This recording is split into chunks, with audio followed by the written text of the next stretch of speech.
Hey, everybody out there in podcast land. It's Friday night, August the 2nd, 2024. It is episode 155 of The Fortress of Rock. I am your host, the Maestro, Kevin Crane. And as always, glad to have you aboard for this weekly rock and roll extravaganza.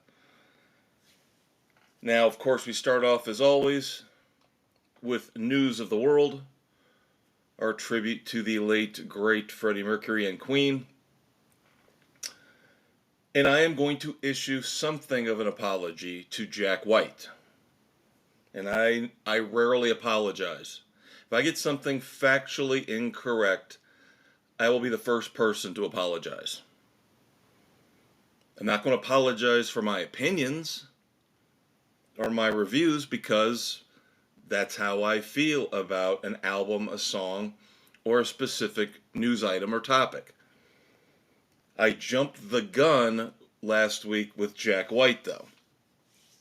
And I shouldn't have done that. Let me just say I was very, very tired doing the podcast last Friday. I basically had to stop halfway through and take a nap. That's how tired I was, running on no sleep, bad sleep. So you can kind of tell last week's episode was a tale of two halves. The first half was a little sloppy and repetitive, and I apologize to you for that. Second half was a lot better. So why am I apologizing to Jack White? Because I went off on Jack White for giving away his brand new album to only his Third Man Records customers. And at the time, I did not know what his plan was for his new album. Of course, Third Man Records shoppers were getting this album put into their bags when they purchased something else. So I didn't know what his grand scheme was. I did not know what his plan was for this album. Was he going to actually let all of us listen to it?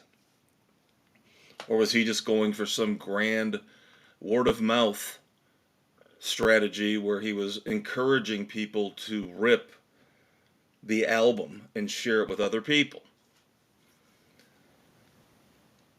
Well, again, I will partially apologize because today, August the 2nd, No Name is out.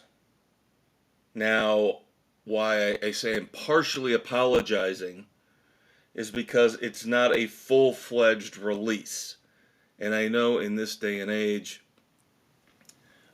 sometimes we don't get full releases. Now, we talked last week about Jerry Cantrell of Alice in Chains, and he's got a new album coming out. His last album, Brighton, never hit Amazon in terms of a CD. You had to buy the digital and basically burn a copy for yourself. And we're starting to see that become more the norm. It looks like also today, as the Smashing Pumpkins' new album hits, Agori Mori Me, that also looks like, so far from what I can tell, looks like a digital-only release. So Jack White's No Name out today also looks to be almost exclusively a digital release. Now there are physical copies. I don't know if it's LP only or there are CD versions out there to purchase. Select retailers is all I can tell you right now. Select retailers will have a physical version of Jack White's brand new album, No Name.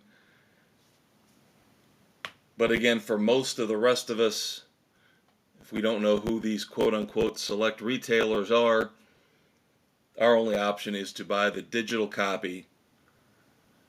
And of course, in my case, I will burn a CD. I do get frustrated with this digital-only garbage. And it's not just music. We can also extend it into movies and TV shows. Everybody's pushing to get away from owning physical, tangible copies of music, movies, and TV shows. And they want you to buy everything digitally. That is not the solution. Because there are a lot of people out there, there are documented cases.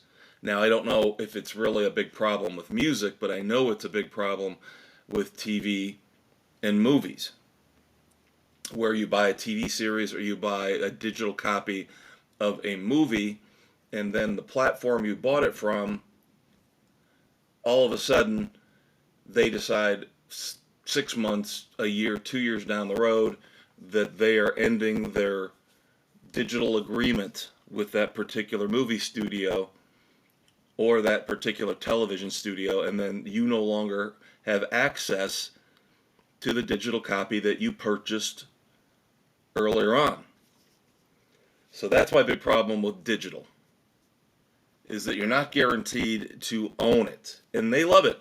And when I say they, I am of course talking about the powers that be in entertainment. They don't want you to own anything. You're not allowed anymore to own anything. You're renting, basically. And whenever a company wants to end this agreement, whether it's with Amazon or whether it's with Voodoo, Fandango, or iTunes, whoever it might be, you're SOL. You don't get a refund. You don't get any portion of your purchase price back if they decide to end that digital contract. So again, sorry, I'm going off on a tangent, and I did that last week when I was talking about the new faces of hard rock and heavy metal. I know I'm not going to talk about Korn, okay, or Linkin Park or Limp Bizkit any more than I did last week. I got it out of my system. But just to wrap things up here, I know CD sales aren't what they used to be. And I still don't understand why vinyl all of a sudden is having a resurgence. And I know there's audiophiles out there who will condemn me, saying, you don't understand, you don't have a good ear for music. Well, I could go off on that, but I won't. I prefer the ease of the CD. I prefer the portability of the CD. Still being able to play it in my car. Yes, I still have a built-in CD player in my center console in my car. Can't do that with a record. And you can't rip a record, at least not that I'm aware of. The ease, the portability of a CD, it will always be number one to me, because I don't see how they're ever going to come up with anything better. So like I said, today, 2 new releases look like they're both only going to be available for most of us digitally. Jack White's No Name and Smashing Pumpkins' Agori Mori Me. Now, a little bit off the beaten path, still sticking with product. I'll admit I used to be a little bit overboard when it came to collectibles. When I was in my 20s, even into my early 30s, sports, pop culture, I got into all of it. Collectibles, comic books, you name it. Action figures. Now, at some point, sanity took over, and I realized it wasn't worth it. The time, the headache, the effort to catalog, to package, to sort all of these collectibles, whatever form they might take. Again, comic books, action figures, signed baseballs, whatever they might be. So I finally gave up on that pretty much about 15 years ago, at least 15, if not longer. Back in my late 30s is when I really, really started to curtail it and call it quits on everything. Now, there's occasions where I will buy something not because of a collector's value or prospecting for something that I think will take on additional value later on. Like the recently released over the last year or two, the Funko Pop Eddie Van Halen figures, of course. I was all in on those, but that's for me. I'm a Van Halen fan. But I have to admit I was a little tempted with this one. Now, in the end, I did not pull the trigger. Like I said, sanity prevailed. We all know the company Mattel, right? Huge toy company, Mattel. Well, Mattel announced this week a new addition to what they're calling their Creations line, which is basically another way of saying very expensive collectibles and action figures. If you guys remember the monster hit Jurassic World, the first one after the initial 3 Jurassic Park movies, they took some time and then they relaunched with Jurassic World. And in the very first one, Jimmy Buffett made a brief cameo in Jurassic World. Well, now Mattel is putting out an action figure of Jimmy Buffett to commemorate that cameo of him in Jurassic World. Of course, Jimmy Buffett has now passed on.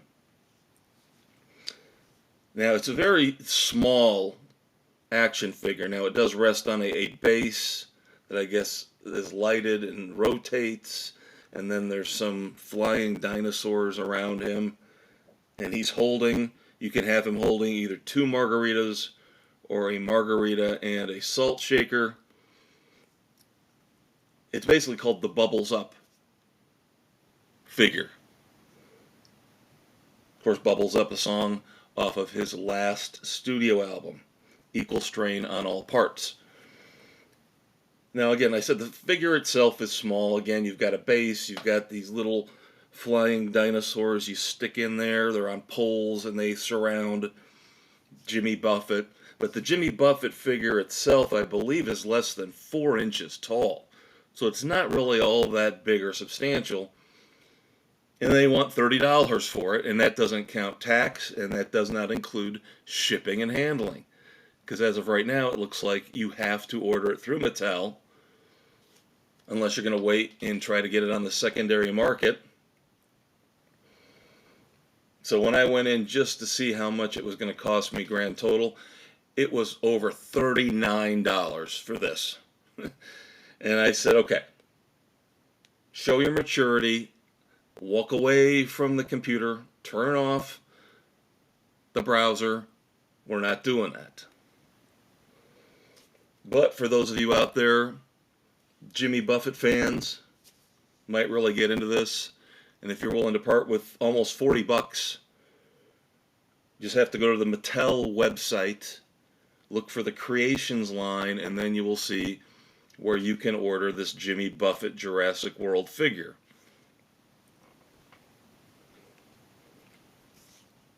Now, I find this really disheartening as we move on to more normal rock and roll music news discussions.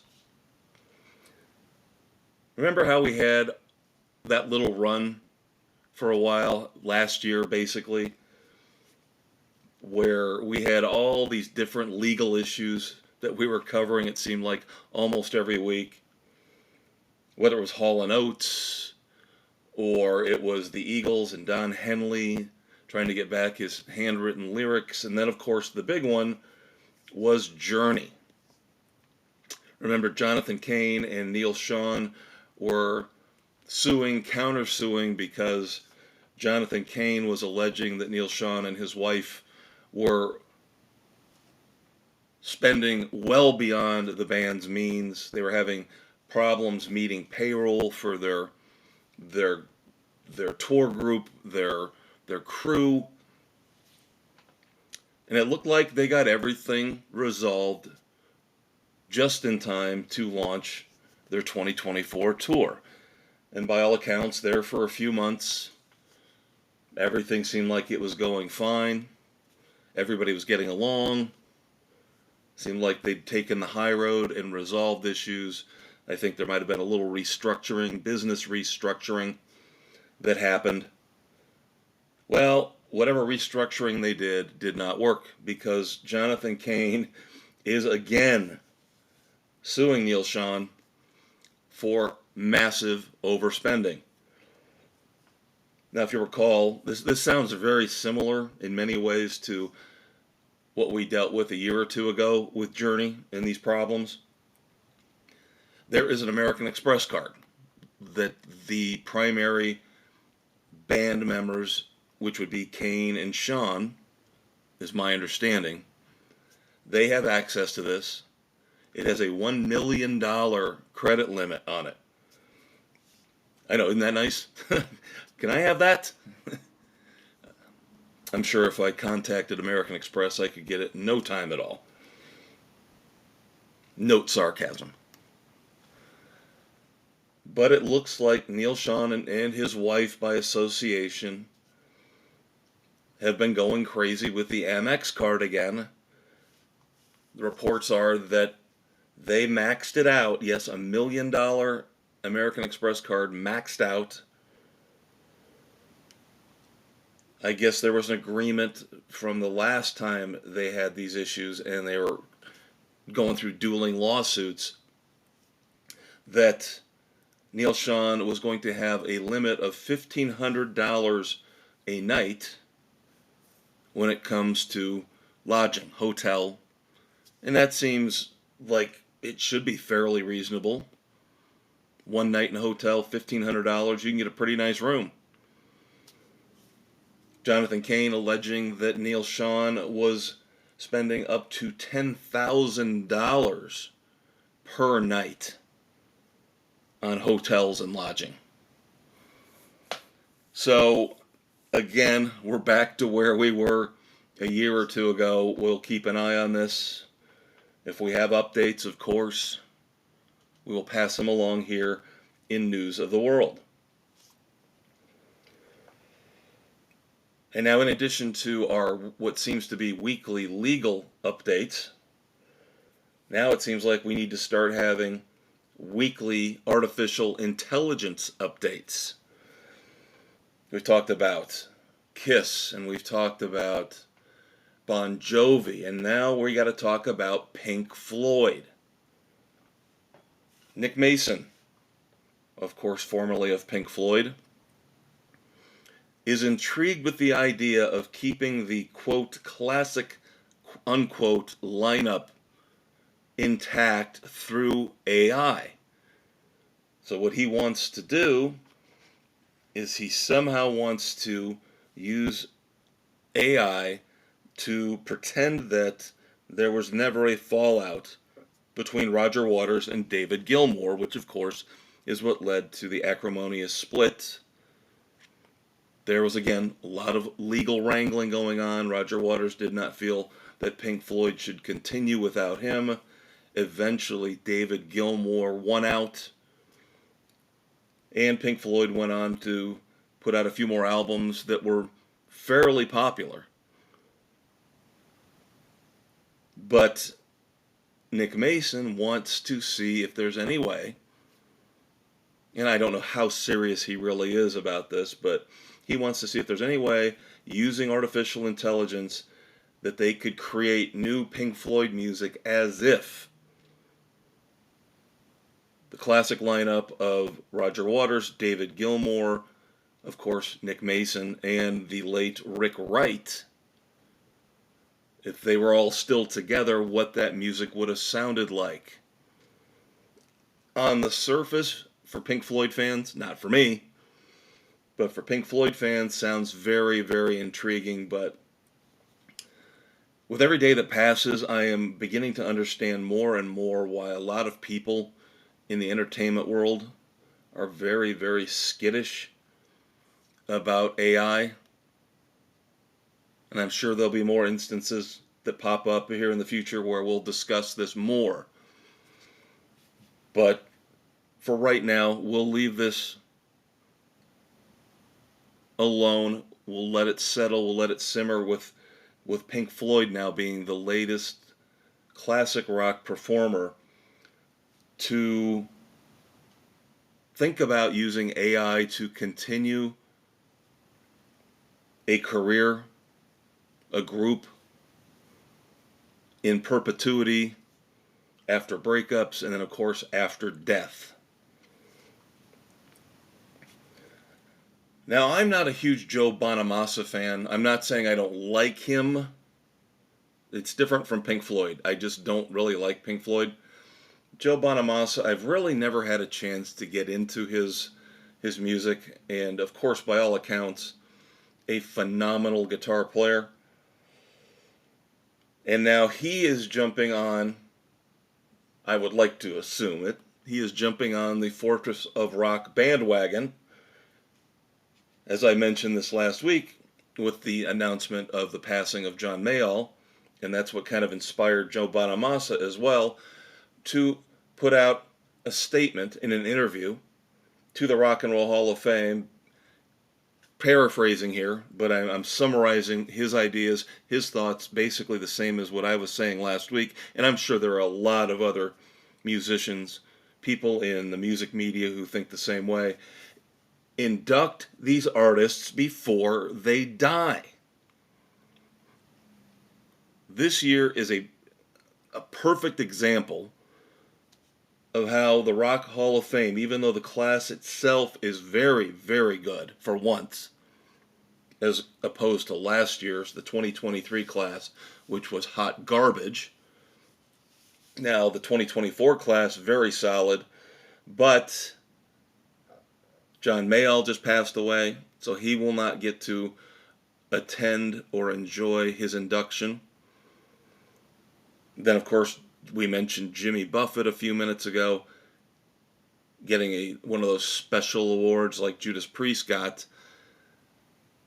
But again, he's not around to enjoy it, and you know that would have been a party if Jimmy Buffett would have been at the Rock and Roll Hall of Fame induction ceremony.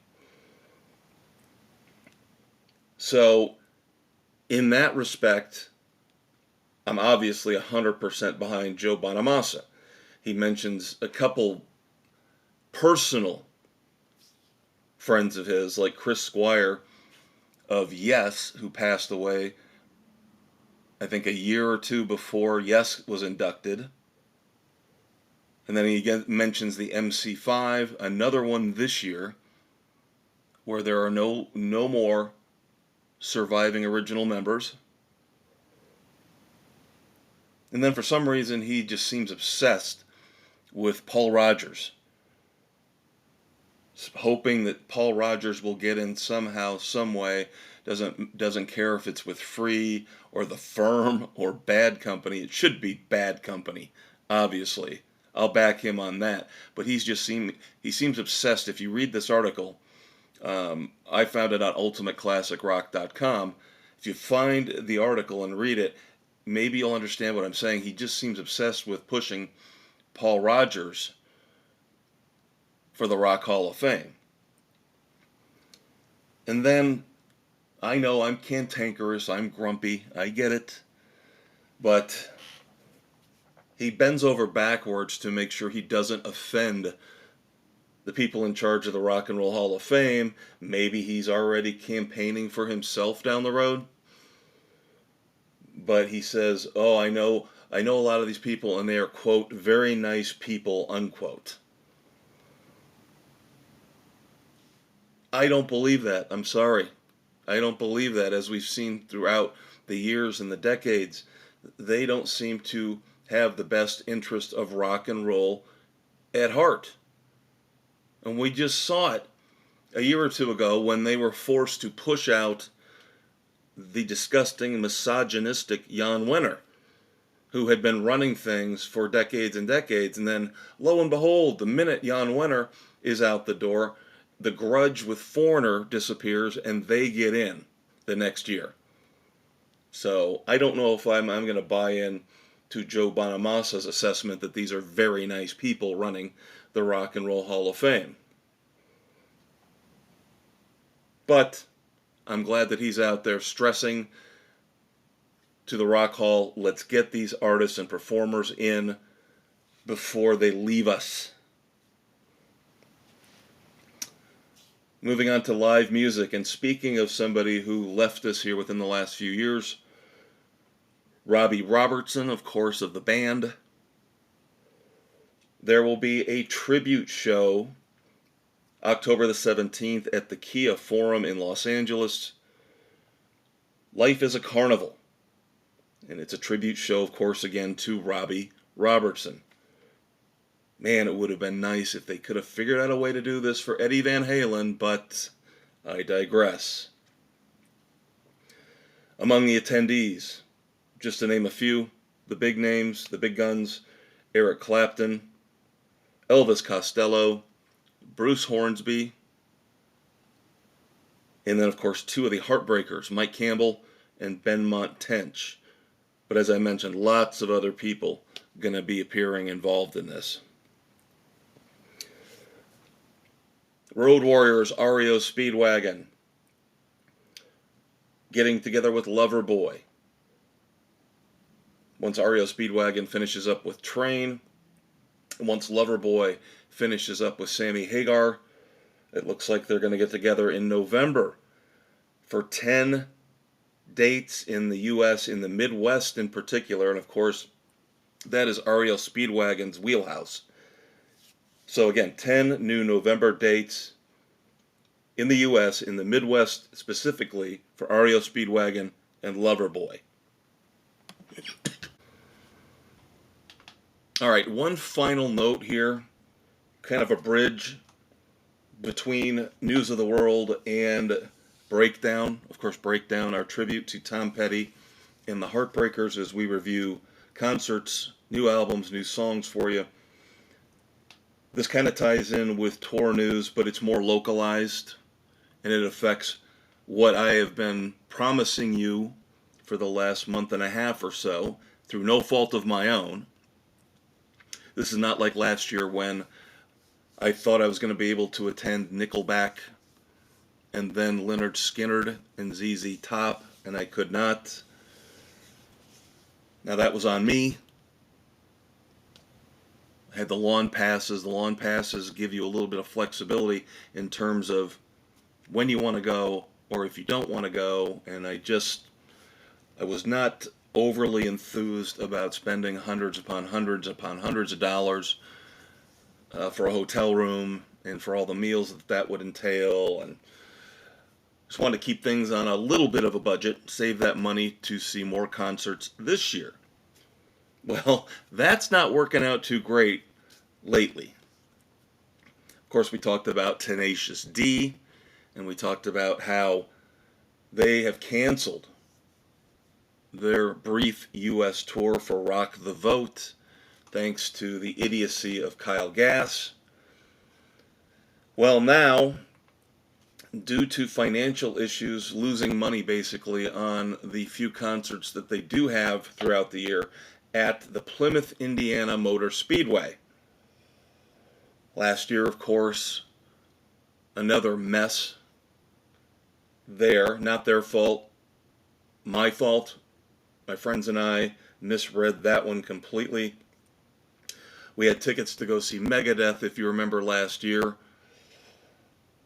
We're told in the promotion that it was only one band and then Megadeth, and it was starting early on that particular Saturday.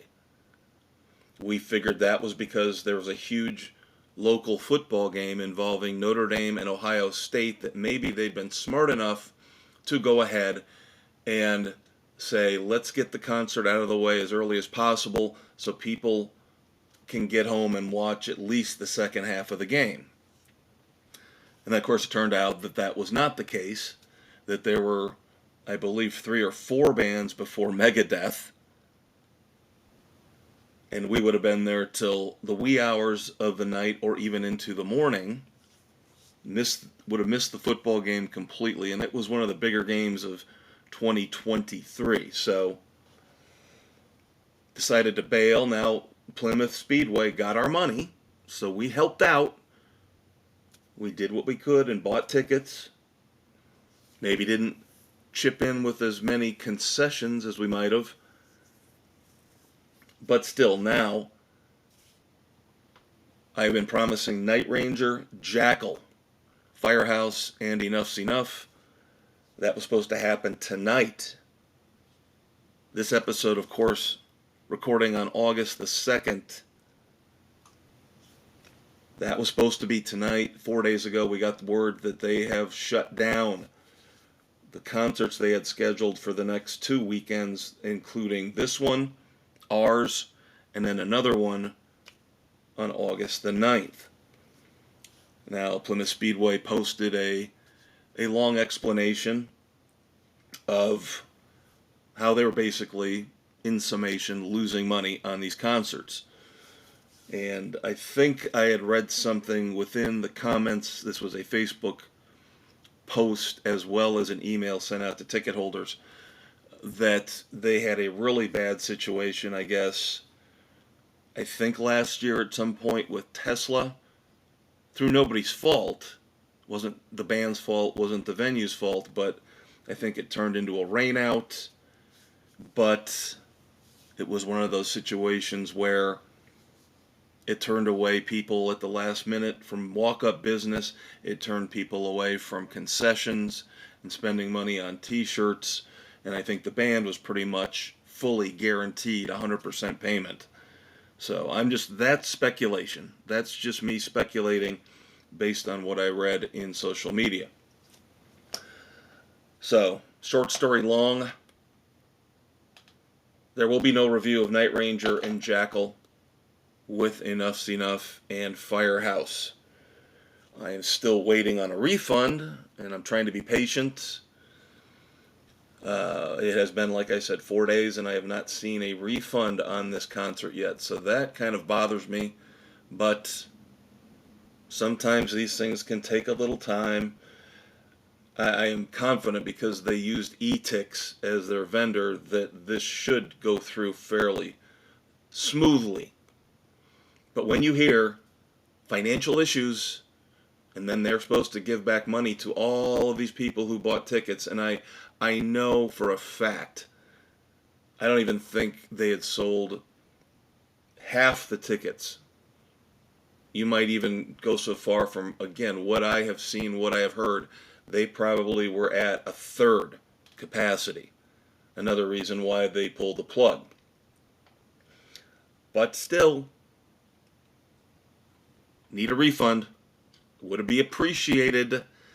Considering we had 5 tickets, I would like to get that money back to my friends. Thank you, Plymouth Speedway. I hope things go better for you in the long run, but let's just say I'm disappointed in this situation. So, sob story over. Let's move on to our reviews of the week, and that starts off with the first of 4 straight weeks here on the Fortress of Rock of concert reviews. Last weekend, Pat Benatar and Neil Giraldo in Indianapolis at the Everwise Amphitheater at White River State Park. Very nice. Very, very nice venue. I've been there a few times. I've been there before. They did some massive upgrades, and I have been there after. They put together a fantastic group of upgrades, including a massive canopy, gorgeous state-of-the-art canopy over the pavilion, because it was all wide open except for the stage beforehand.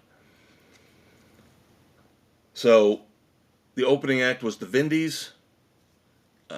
Pretty good. Not bad at all. Not bad at all. Played for roughly half an hour. And pretty solid. I've seen better. I've seen worse. To me, that's all you can really ask from an opening act. Rarely are they legendary. Unfortunately, more often than not, they're kind of disappointing, because sometimes they don't really align musically with the band they're supporting. So the Vindies started off the evening fairly well. And then, of course, this was a bucket list show for me because I had never seen Pat Benatar before.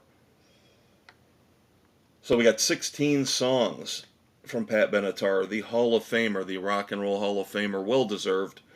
Still have issues with how Neil Giraldo has kind of, in my opinion, forced his way and pushed his way into being a co-headliner with one of the greatest female rock singers of all time. But they're in love, and they've been a couple. They've been married for over 40 years, so good for them. But I was very impressed with the set list, with a few notable exceptions. But she drew from almost every one of her studio albums, so it was very balanced. And then we got some deep cuts that I thought were really, really good. Well selected. They fit very well within the hits, the tracks that we were expecting. And the sound was so good. Again, very impressed with Everwise Amphitheater down in Indianapolis. Sound was so good that lyrics were not a problem for some of those deeper cuts that you don't really know the words for.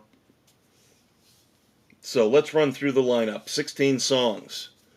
Start off, of course, with All Fired Up. That from Wide Awake in Dreamland. Then, track 2, We Live for Love. Very impressed with her still being able to hit those high notes on the chorus. That, of course, from In the Heat of the Night. And that was the album that seemed to get the most attention, even though, again, everything pretty balanced.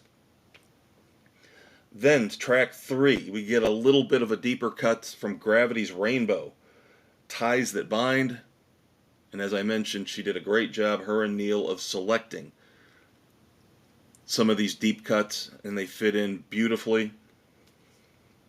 And then, track 4, of course, from Precious Time, Promises in the Dark. Love that song so much.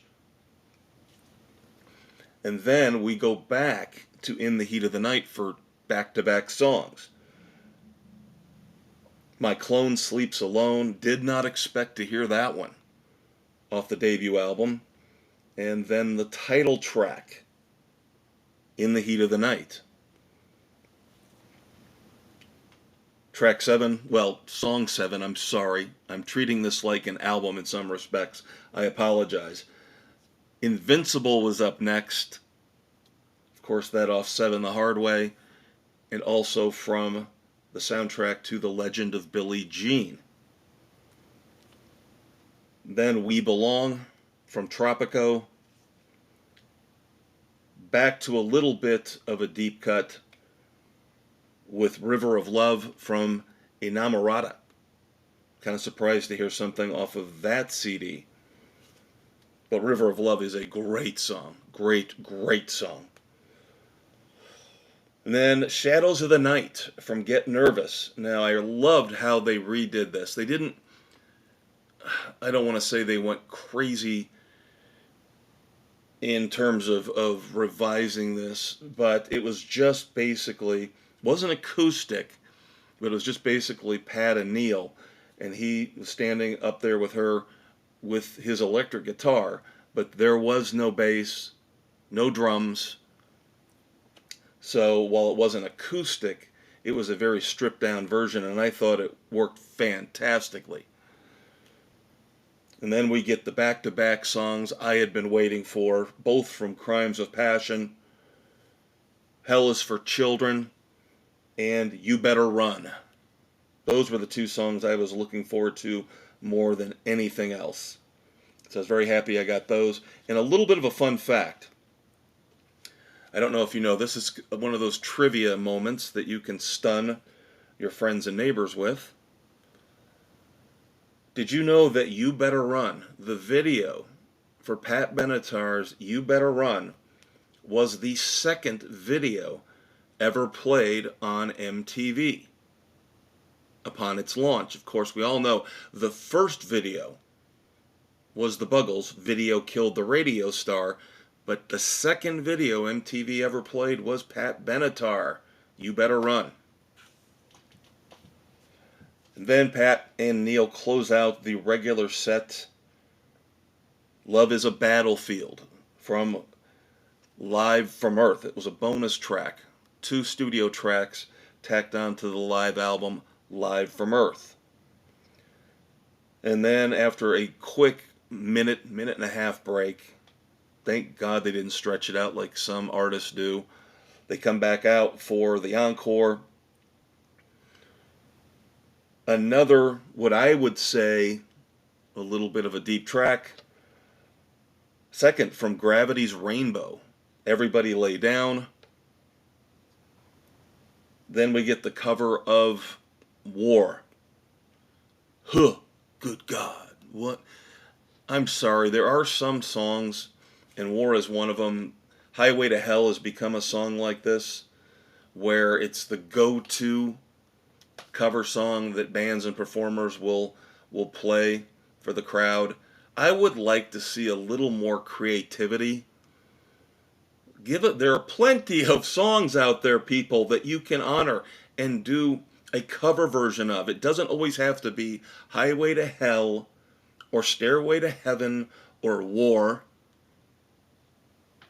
There are plenty of other recognizable cover songs you can do. So I did find that to be a little bit of a lazy choice. My friend speculates that, I don't know if he had any backing on this in terms of maybe a story he read, but he thinks that this is the substitute for Hit Me With Your Best Shot, because they did not, Neil and Pat did not play it. I don't remember if we had started the Fortress of Rock podcast yet at this point. I think we did. When there was a devastating school shooting and Pat Benatar said she would no longer play Hit Me With Your Best Shot in concert in some kind of a gun control protest to the shooting. I find that a little odd in that technically, really, is the song about guns? Just because it uses the term shot, and then she says fire away, I guess. Some people would be triggered by that. Oops. Can you be triggered by trigger? Anyway. Disappointing in that War, if that's the case, if War is taken over for Hit Me With Your Best Shot, that is definitely a downgrade. But then finally, closing out the set, closing out the night with a great rendition of Heartbreaker, and in the middle of it, and I love when artists do this. Now, I just criticized War as being a little too generic as far as a go-to cover song goes for artists live. But now, she starts off, Pat and Neil start off with Heartbreaker. About halfway through, they transition into a roughly 2 minute break and do Johnny Cash's Ring of Fire. That was fantastic. And then, of course, transition back to the second half of Heartbreaker. That was a killer way to end the night. So as you can tell, I was very, very impressed, enjoyed the show very, very much. Very happy to see Pat Benatar at 71 years old still. I would say vocal range, voice still 90 to 95% where it used to be back in the 80s. Very, very few times did she have any issues or struggle or sing something differently to maybe cover up the fact she couldn't hit a note she used to be able to. Very few instances of that. Very, very few. So I highly recommend, if you get a chance, this is not the longest tour for them, from what I understand. So hopefully, if you can't get out and see them on the shows they've got left, if they have any left at this point, hopefully they'll get out there next year or the year after, one last tour, maybe a farewell tour for them. As I mentioned, she's 71. But fantastic show. Very, very impressed. Very happy, very glad that I get to check Pat Benatar off my bucket list.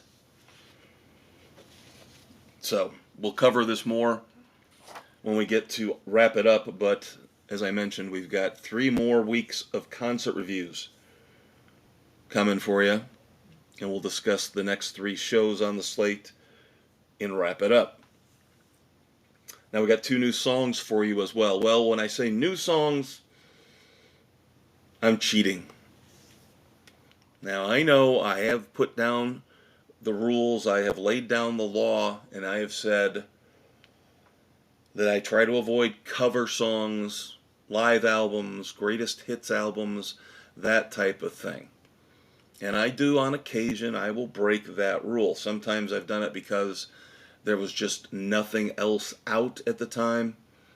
Remember earlier this year with the big Dire Straits live box set. But then, of course, the other thing that can overrule that is if it's an artist or a group, a performer that I just love. And I will make an exception for my top all-time rock and rollers. And we've been doing that a lot lately. For one, David Lee Roth. David Lee Roth, been very unique, dare I say idiosyncratic, about how he's been putting out new music, cover songs. He'll basically start them off only on YouTube. And then eventually, after a month or 2, they will bleed over to the streaming services. So as far as I know right now, it's been out for a few weeks, it's still only available video only on YouTube, but it's David Lee Roth. Remember, he just recently did a cover version of 867-5309, the classic 80s tune from Tommy Two-Tone. Well, now he's going back to the same ballpark a couple years earlier, and he's redoing Baker Street. And I just love Baker Street. One of my favorite songs from the late 70s, early 80s. Jerry Rafferty. Killer guitar solo. Fantastic saxophone. Just an overall well done, well written, well performed song from beginning to end. So when I saw that David Lee Roth had a version out, I was worried. Cringed maybe a little bit. But I will say, just like he did with Tommy Two-Tone, David Lee Roth is respectful, does not try to overdo it, does not change the arrangement all that much. And just like with 867-5309, he does a very solid, very, very respectful job with Baker Street. So I would say get out there on YouTube, check it out. Now the video, just like again with the video he put out for Tommy Two-Tone, where that was just bizarre. That one was weird with the styrofoam heads, the old school styrofoam heads that women would put their wigs on back in the day. 40, 50 years ago, I don't know, probably still do it. But this video for Baker Street is an animated video, maybe a little bit less annoying than that previous video for Tommy Two-Tone, but don't expect anything involving a huge budget or massive amounts of special effects or storytelling. It is just basically a video of a red car driving looks like across an endless bridge while the song plays. So you're there for the song. Just keep telling yourself that I'm here for the song. It's not like it was back in the 80s with MTV. A lot of times you're not getting a highly produced big budget video. Which leads us into our next new song. Have not heard word if Soul Asylum has a new album coming out. They, of course, are going to be out on the road here very, very soon with Stone Temple Pilots and live. And, of course, we'll have a review of that tour for you, the Jubilee Tour. That'll be coming in late September for you.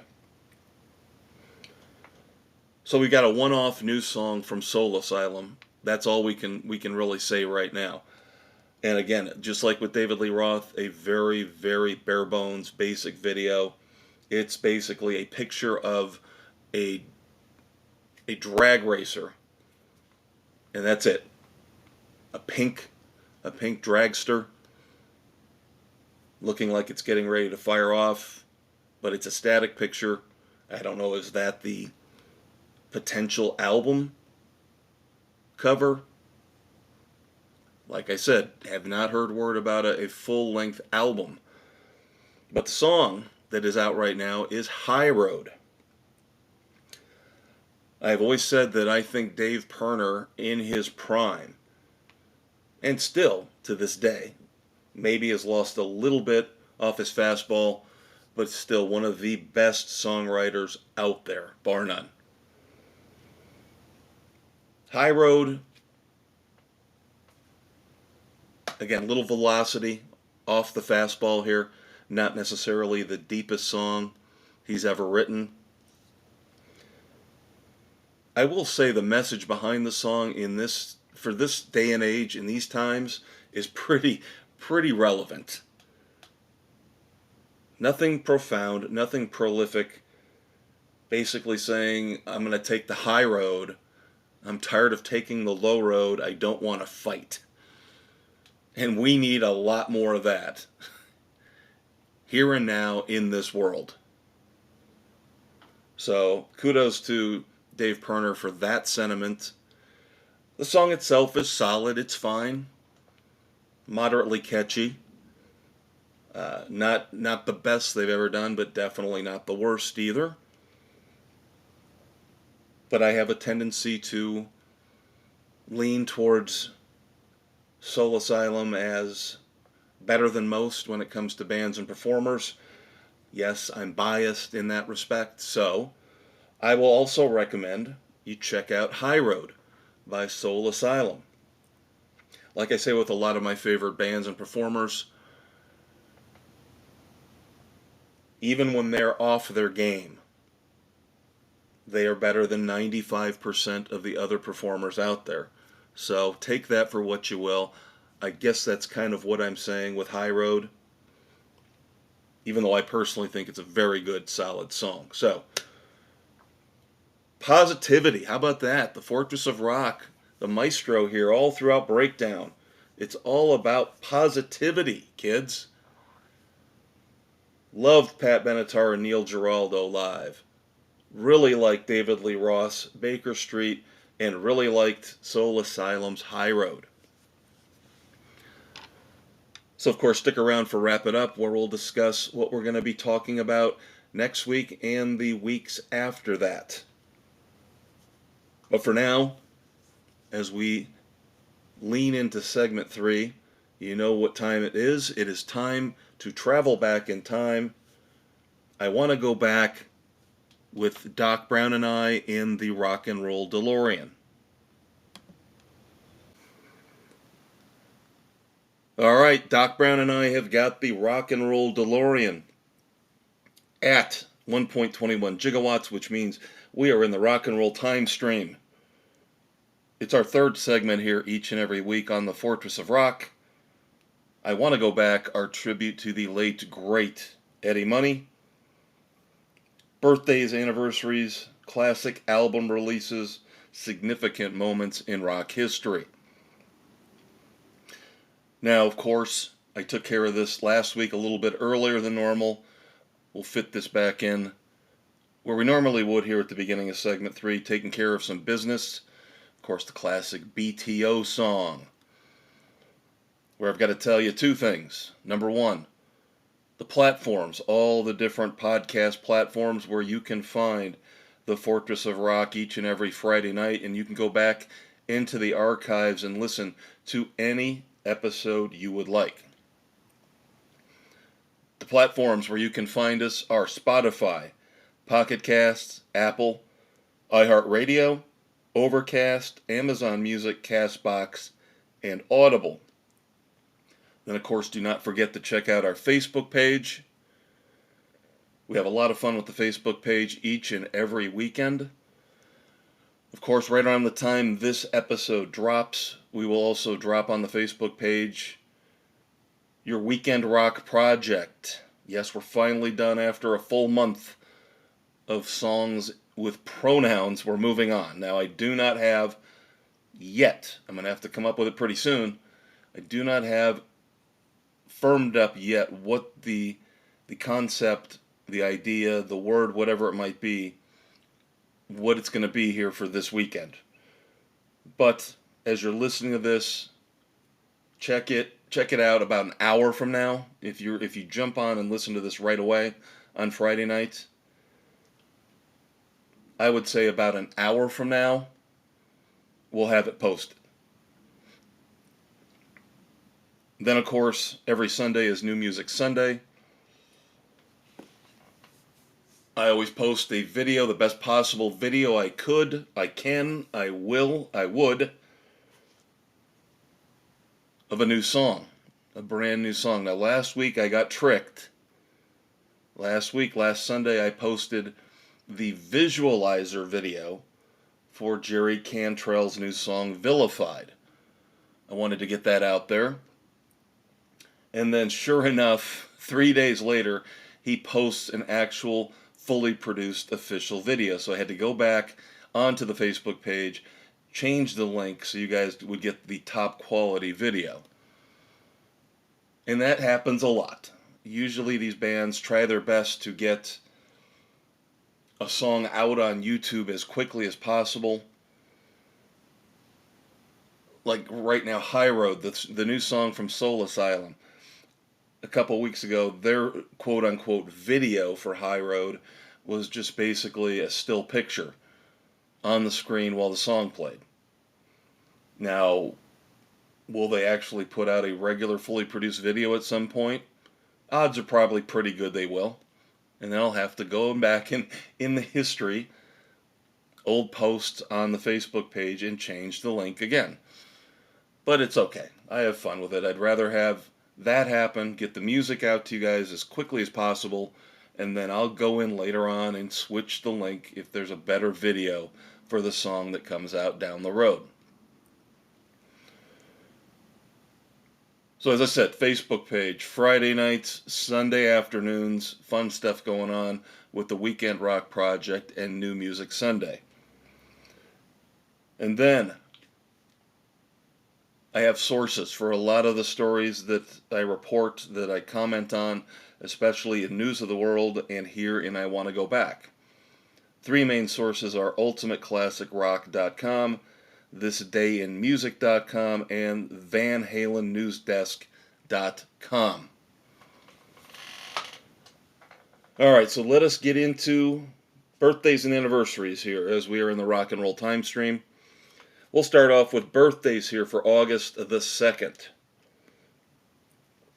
August the 2nd, 1957, the birthday of Butch Vig. Now, musically, he is the drummer for Garbage. But I think he's definitely made a much more profound impact. And I know Garbage is very popular, but his producing credits are ridiculous.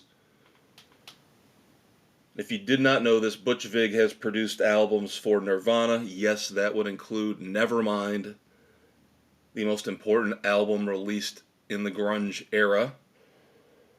He has also produced albums for the Foo Fighters, the Smashing Pumpkins, Soul Asylum. He produced Let Your Dim Light Shine, which I think is one of the greatest albums of all time. And then Green Day, 21st Century Breakdown. So Butch Vig, very, very important, very prolific producer, as well as being the drummer for the band Garbage.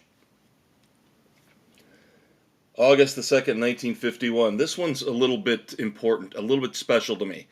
This is one of those performers that I listened to in the late 70s growing up when I was forming my musical taste, and he had a couple very influential songs on me.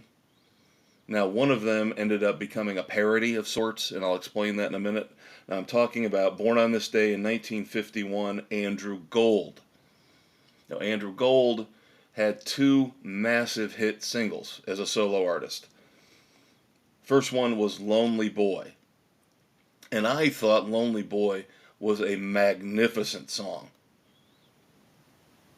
And very, very deep lyrically, a little bit of a dark turn when it comes to the era that the song was released in.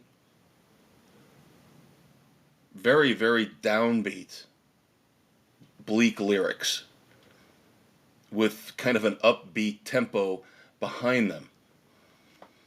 So one of the first songs I remember when I was in my early teens that I thought was very, very profound and well done, as opposed to some of the straight-on rock or the disco stuff that was really repetitive, and it was more about the dance beat and the music, or in terms of the rock and roll, it was more about the driving guitars and the drums than it really was about the lyrics.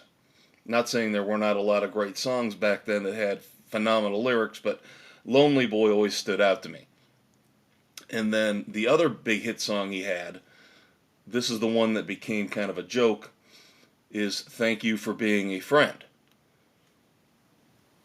And then, of course, as you move into the 80s, it probably worked out really well for Andrew Gold because the residuals, the money he got for this, probably allowed him to do whatever he wanted, let's put it that way, when it came to recording or taking it easy or taking time off.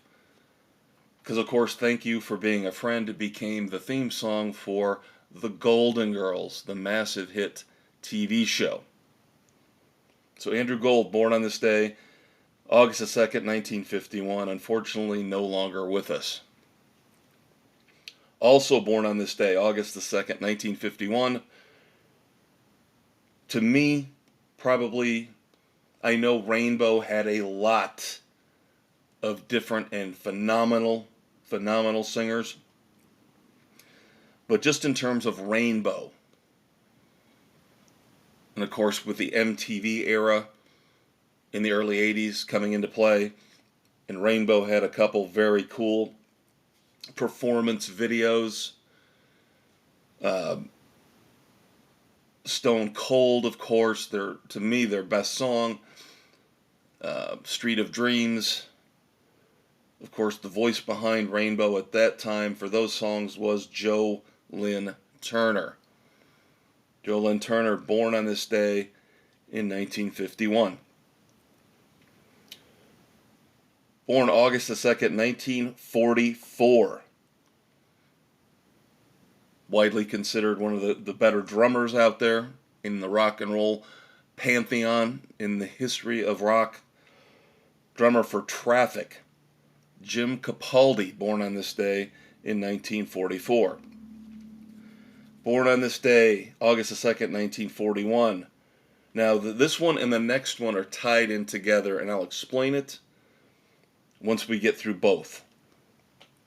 So, born on this day, August the 2nd, 1941, Doris Coley, member of the female vocal group The Shirelles. And then, born on this day, August the 2nd, 1939, was Edward Patton. Edward Patton was one of the Pips. Of course, Gladys Knight and the Pips. The interesting thing about the Shirelles and Gladys Knight and the Pips, both inducted into the Rock and Roll Hall of Fame the same year, 1996. And then finally on birthdays, August the 2nd, 1937, Garth Hudson was born. Organist, keyboardist for The Band. There you go, another reference in this episode to The Band. And that's going to do it for birthdays, but then of course we have anniversaries. And as always, I hate to always preface it with this, but there's going to be a lot of death involved. Not as much as last week. Only a few here to lead things off. On this day, August the 2nd, 2020, Steve Holland, guitarist for Molly Hatchet, passed away. And of course, I love my Southern rock. Molly Hatchet was one of the best when it came to the Southern rock genre. I know they're still out there, but really, it's not the same. It's another one of these bands that are moving on and going forward with none of the original members. August the 2nd, 2000. Jerome Smith, guitarist for, yes, my guilty pleasure from the disco era, KC and the Sunshine Band. Jerome Smith passed away on this day in 2000. Now I will admit, I have seen conflicting stories about the day that Jerome Smith died. Now he died at some point here this week. As we record here on August the 2nd, I saw one source saying that it was today, August the 2nd. Another source said it was on July the 28th. Again, Jerome Smith, guitarist for KC and the Sunshine Band, passed away. Very, very tragic circumstances. Working in construction. There was a mishap, I believe, with a bulldozer, and I won't go into any further detail. But just a very terrible death for Jerome Smith. All right, let's get away from the doom and the gloom and the death. Let's do some chart anniversaries. Some better than others. Let's start off with, let's say, one of the weaker ones and move into the stronger ones.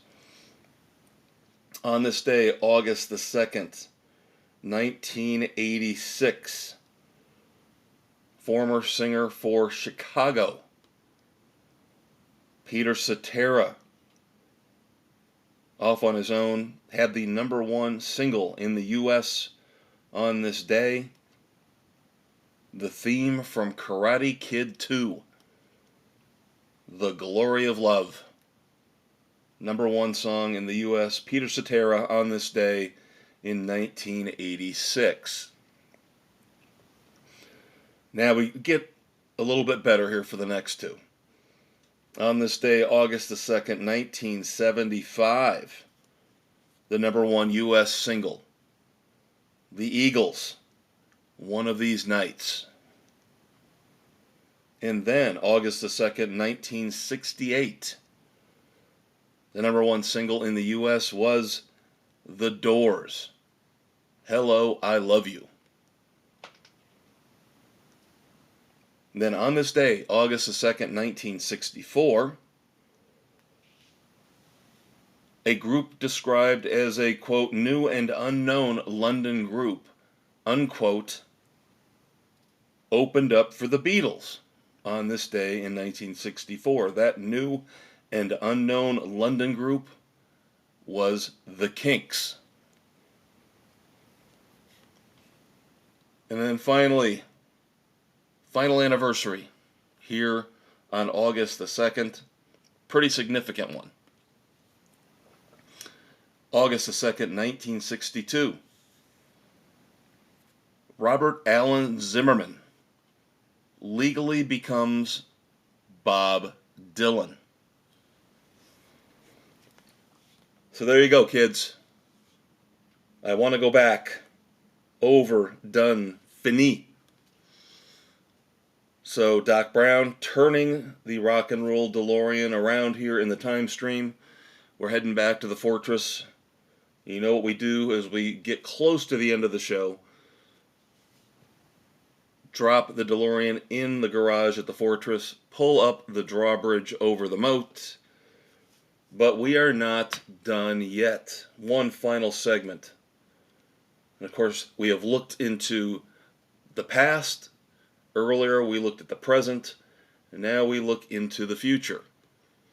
As we will head to wrap it up and tell you what we're going to be reviewing when it comes to concerts, songs, and albums over the next month or two.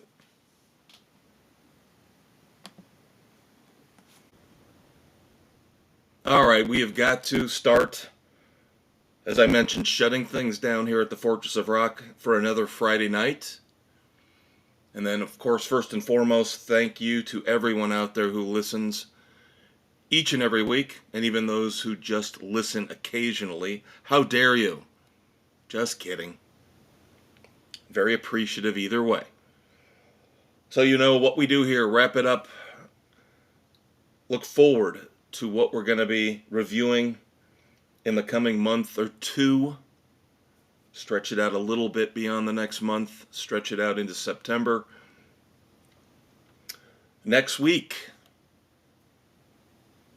Collective Soul live in Grand Rapids, Michigan. Episode 156, dropping August the 9th, of course. Earlier in this episode, I mentioned the depressing circumstances around the Night Ranger, Jackal, Enough's Enough Firehouse show.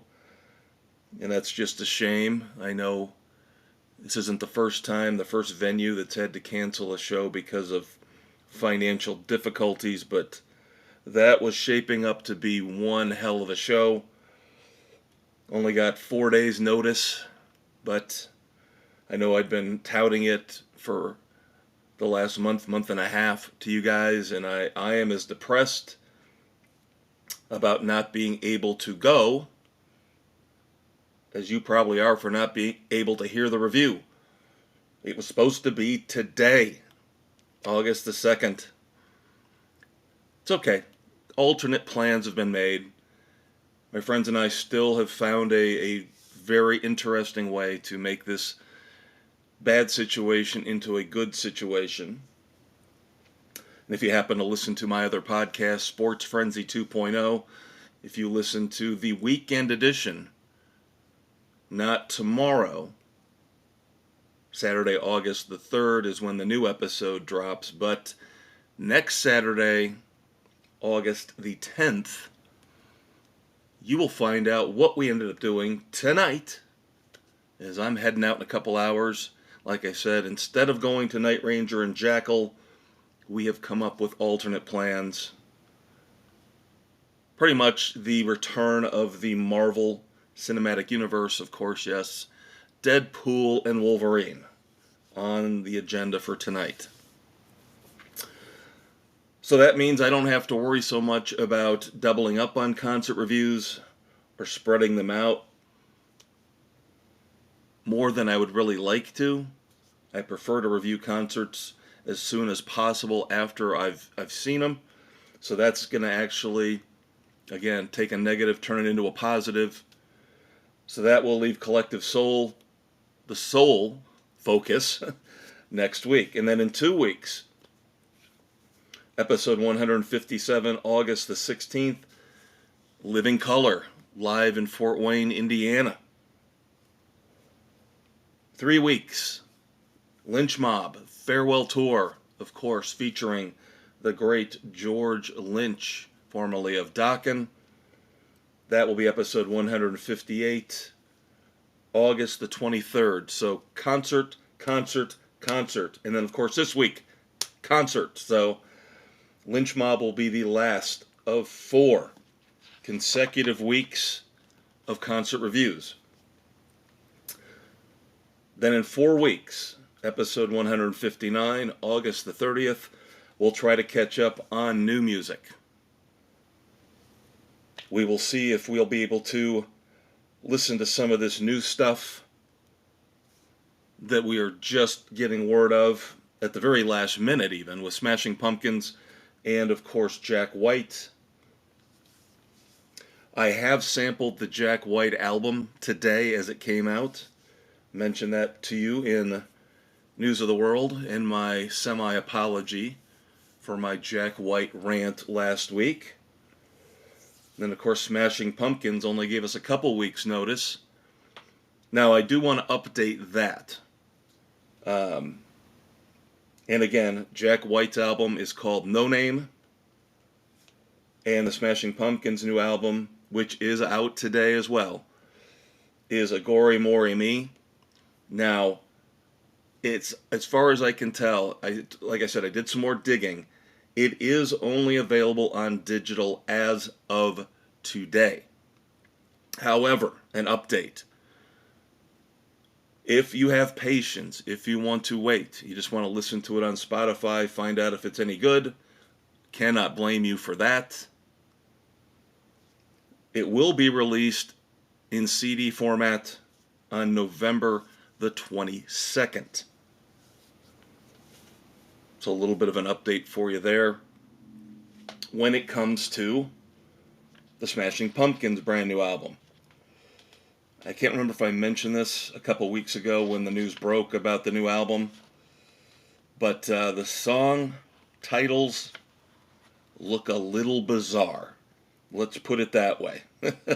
They look a little bizarre. But that's the Smashing Pumpkins for you. So either one or the other, or maybe both, of those new albums, Smashing Pumpkins and or Jack White.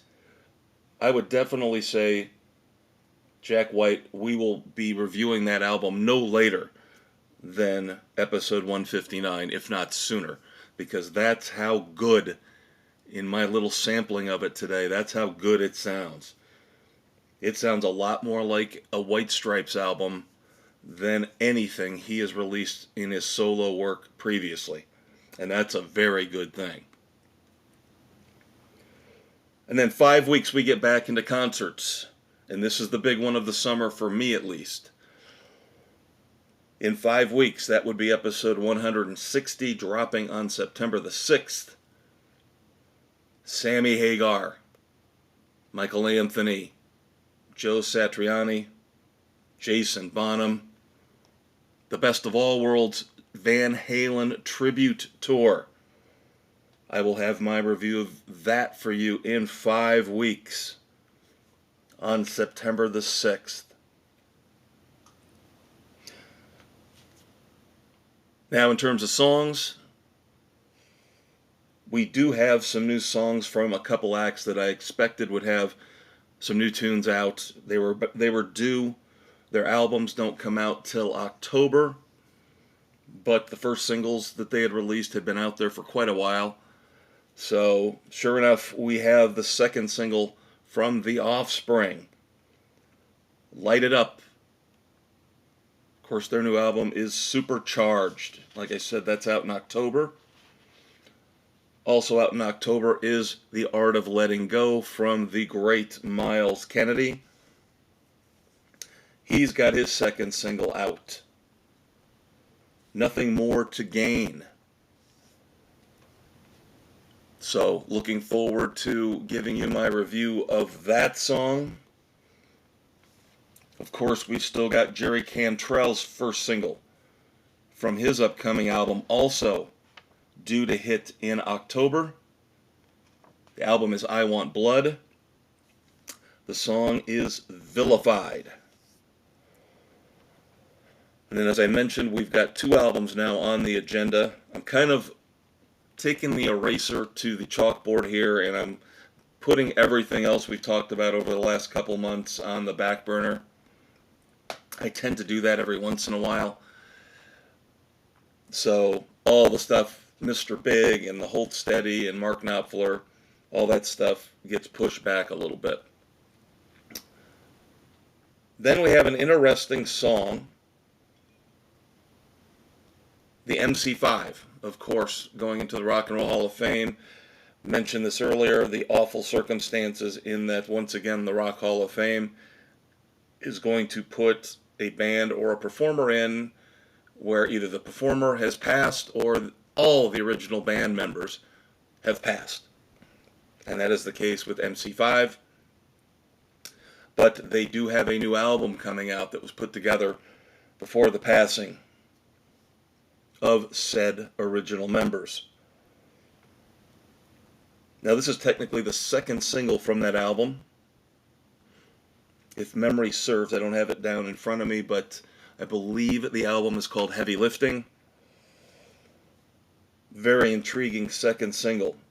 Can't Be Found. MC5 featuring Living Colour's Vernon Reid. So you know I am all in on that. Lots of Living Colour to discuss here in the next few weeks. I am very excited, by the way, again, going back to, in 2 weeks, our live review of Living Colour. First time ever that I will get to see them as a headliner. So that is going to be very, very cool. So there you go. There's your summation of what's coming up specifically on episodes for the next 5 weeks, and in general, songs and albums we're looking at reviewing over those 5 weeks. Closing things out, of course, it's time for our tribute to the Billboard charts. Not the disaster, the mess they are now, but hearkening back to the good old days, the 70s and the 80s, before things got messed up with SoundScan in the early 90s. Even then, there was still some level of legitimacy to what the Billboard charts were giving us in terms of information on popularity and sales. But when digital came into play, it all went crazy. It all went nutsy cuckoo, and I just don't trust anything the Billboard charts say or do anymore. And I have said, it seems like their mission is to destroy rock and roll. And I know rock and roll's not as popular as it used to be, but I think they really, whether they're using some algorithm or whatever they're doing, they are finding ways to exclude rock releases in their charts. So for the second week in a row, our number one album here on the Fortress of Rock on our charts is Equals One by Deep Purple. Reviewed it for you last week. It is solid. Very, very good album. If you have not listened to it yet, what are you waiting for? Wholehearted recommendation from the Fortress of Rock for Equals One by Deep Purple. Now, if it wasn't for a lot of these songs that were released earlier this week or late last week, probably would have had another song or two from that album, Equals One, here in our top songs of the week. But momentum is a funny thing. Deep Purple might have had the momentum over last weekend, but early on this week, all through this week to Friday, here August the 2nd, these new songs gain traction, gain momentum. So as you know, I cheat, and I give you a couple songs as our top songs of the week. And I just mentioned both of these songs. Now you probably could figure out with how much I loved the initial single by Miles Kennedy off of The Art of Letting Go, Say What You Will, which of course was one of the top songs for 6 weeks here on the Fortress of Rock charts. Not too much of a surprise that the new single, Nothing More to Gain, is one of our top songs of the week here on August the 2nd, along with the first single from Jerry Cantrell of Alice in Chains, Vilified, first single from I Want Blood. So there you go. Top album for the Fortress of Rock this week. Number one album, Equals One by Deep Purple. Top songs, Vilified by Jerry Cantrell and Nothing More to Gain by Miles Kennedy. So that will officially put a bow on this episode of the Fortress of Rock. Again, very happy, very appreciative that you guys hang out with me each and every Friday night as we discuss the music that we all love, rock and roll. So until we do it again in 7 days, I am the Maestro, Kevin Crane. You are who you are. Love the one you're with. Have a safe, fantastic weekend. We're into August now, so enjoy the summer as much as you can. I hate to be depressing, but we're in August, so we're well over halfway done with the nice weather. So enjoy it while you can. Get out to the beach, get out to the lake, go see a concert. How about that? And then in another month, go see a football game. But until episode 156, have a great week. Peace out.